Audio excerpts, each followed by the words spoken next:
Hello बच्चों, तो चलिए इस प्रश्न को पढ़ते हैं। यदि साइन थीटा बराबर 3/5 व कॉस फाई बराबर -12/13, जहां थीटा व फाई द्वितीय चतुर्थांश में आते हों, तब निम्न के मान ज्ञात कीजिए। Sine theta minus phi.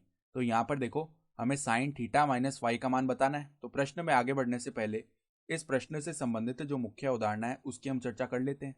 तो देखो, मुख्य अवधारणा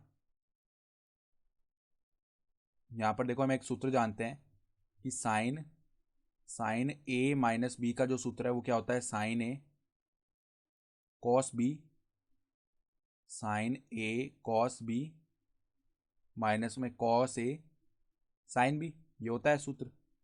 तो अब देखो, हमें बताया हुआ है कि साइन थीटा का जो मान है वो क्या है, 3/5।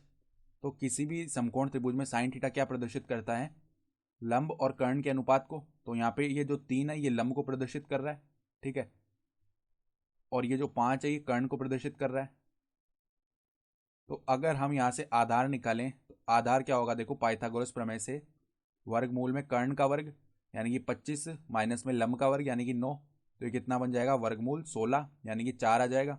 तो अगर हम देखो कोस थीटा लिखना चाहें तो कोस थीटा हमारे पास में क्या आ जाएगा, कोस थीटा क्या होता है, आधार बट्टा कर्ण का अनुपात, तो 4/5।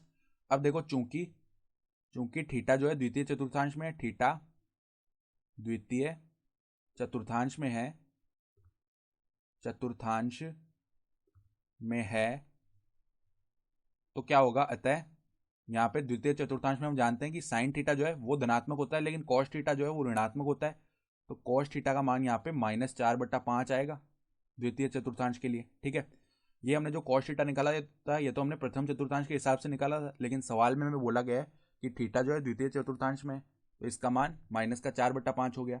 अब देखो कॉस फाई क्या दिया हुआ है, कॉस फाई बराबर में -12/13 दिया हुआ है, और ये बताया कि फाई जो है द्वितीय चतुर्थांश में, तो सही है एकदम। देखो, ऋणात्मक आ रहा है द्वितीय चतुर्थांश में कॉस फाई का मान, लेकिन साइन फाई जब हम निकालेंगे तो वो धनात्मक आएगा। तो साइन फाई निकाल लेते हैं। तो साइन फाई निकालेंगे तो वो क्या आता है, देखो यहाँ पे 12/13 कॉस फाई दिया हो, यानी कि आधार बट्टा किसका अनुपात है, कर्ण का अनुपात है। तो अगर देखो आधार है हमारा कितना, देखो यहाँ पे लिख लेते हैं, आधार है 12, ठीक है, और कर्ण है कितना, कर्ण है 13, ठीक है। तो अगर हम लंब लिखें तो वो क्या आ जाएगा, वर्गमूल में 169 माइनस में 144 यानी कि वर्गमूल में 25 यानी कि आ गया ये 5, ठीक है। तो अब देखो एक बार के लिए हम साइन फाई लिखते हैं। तो साइन फाई क्या होता है, लंब बट्टा कर्ण का अनुपात, तो लंब आ चुका कितना 5 बट्टा में कर्ण कितना है 13, तो 5/13, और ये धनात्मक ही आएगा क्योंकि फाई जो है द्वितीय चतुर्थांश में, और द्वितीय चतुर्थांश में जो साइन होता है वो धनात्मक ही आता है। तो ये मान हमने ज्ञात कर लिए हैं। तो अब हमें किसका मान याद करना है, हमें साइन थीटा माइनस फाई का मान याद करना है। तो साइन थीटा माइनस फाई का जो मान है वो किसके बराबर आएगा, sine theta cos phi minus में कॉस थीटा साइन फाई, इसके बराबर आएगा।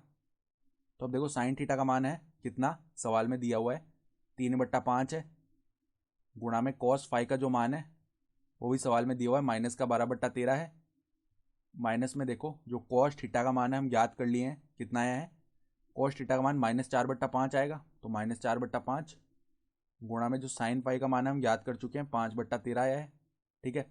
तो अब देखो ऊपर तो आ जाएगा -36 बट्टा में 5 दिया 15, 5 एकम 5 यानी ये 65 बन गया। फिर देखो माइनस में यहाँ पर कितना आ जाएगा, माइनस का 20 बट्टा में यहाँ पर भी 65 आ गया। तो अब देखो लैसे लेके जोड़ते हैं तो -36 प्लस में 20 आ जाएगा, बट्टा में 65 आ जाएगा। तो ये तो हमारा कितना बन गया, देखो ये बन जाएगा -16 बट्टा में 65, ठीक है, ये बन गया और यही हमारा उत्तर आ गया, ठीक है। तो आशा करता हूँ कि आपको ये प्रश्न समझ में आया होगा। धन्यवाद।